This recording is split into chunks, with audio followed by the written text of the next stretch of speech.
Welcome to the Tech Egg. Don't get scrambled. Enjoy the video. In this video, I will explain how to make cream from butter and milk. First, gather your ingredients: 1/2 cup of unsalted butter and 3/4 cup of whole milk. Make sure both are at room temperature for best results. You will also need a blender or food processor to achieve the right consistency. This simple method allows you to create fresh cream whenever you need it, using common kitchen staples. Next, gently melt your 1/2 cup of unsalted butter.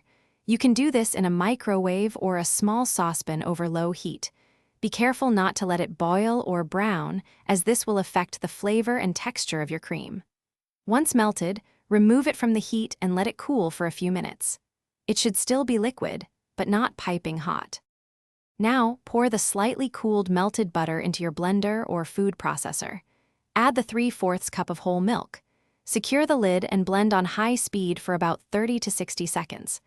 Watch as the mixture transforms, becoming thicker and more uniform.